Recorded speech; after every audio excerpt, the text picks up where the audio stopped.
Welcome back to the channel. Today we are going to be learning all about shapes. Some of the shapes will be a review for you and some of them might be new. Before we get into it, I want to define two of the words that I'll be using throughout the video. The first word I want to define is side. A side is a straight line. Most of the shapes that we talk about today have sides, but a couple of them don't. The next word that I wanted to define is corner. A corner is where two sides meet. The more technical term for a corner is a vertex. And here's a fun fact, the plural of vertex is vertices. I hope that you enjoy the video.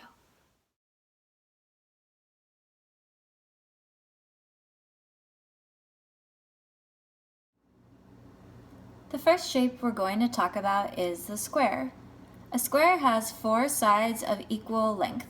That means that all the sides are the same length. If one of the sides is a different length, then the shape is not a square. A square also has four corners. 1, 2, 3, 4. The next shape is a rectangle. Like a square, a rectangle has four sides, but the sides are not all equal lengths. Two of the sides are shorter and two of the sides are longer. You can see here, these two sides are longer and the top and the bottom are shorter. Like a square, a rectangle does have four corners. 1, 2, 3, 4. The next shape is a triangle, and a triangle has three sides.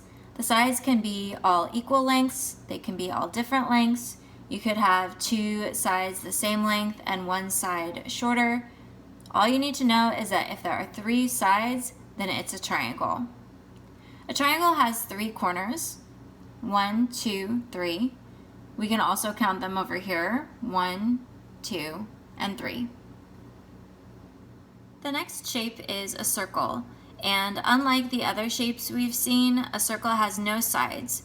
Because it has no sides, it has no corners, and a circle is perfectly round. The next shape is an oval. An oval has no sides and no corners, but unlike the circle, it's not perfectly round.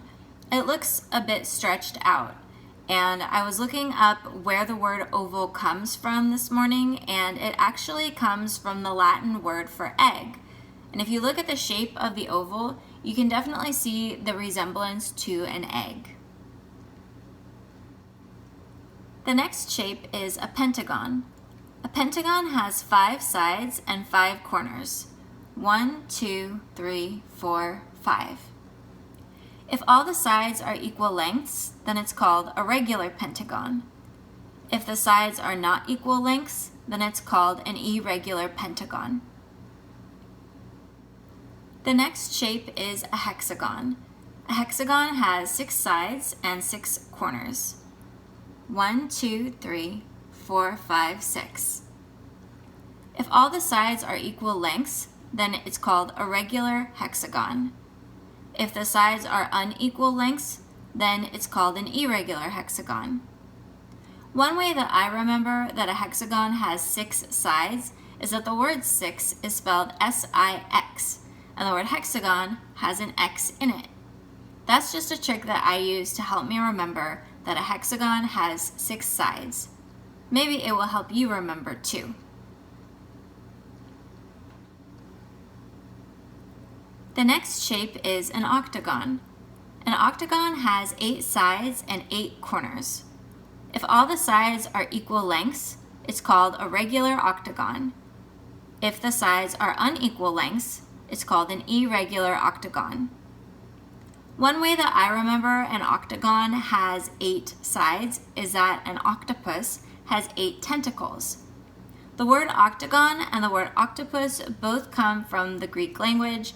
They both start with OCT, and that OCT means 8.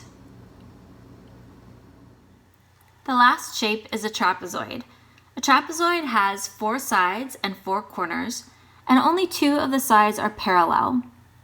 The word parallel means that the two lines will never touch. They will never cross, they will never meet, they will never intersect.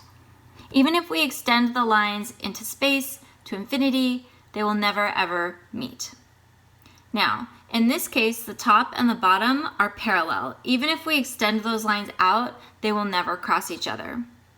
The two sides are not parallel. If we extended these two lines upward, they would meet, they would cross each other. And so because this shape has only the top and the bottom parallel, that's what makes this shape a trapezoid. I hope that you enjoyed learning about shapes from today's video. Check the description box below for another video that will give you an opportunity to practice identifying shapes. That's all I have for you today, but I'll see you next time. Bye for now!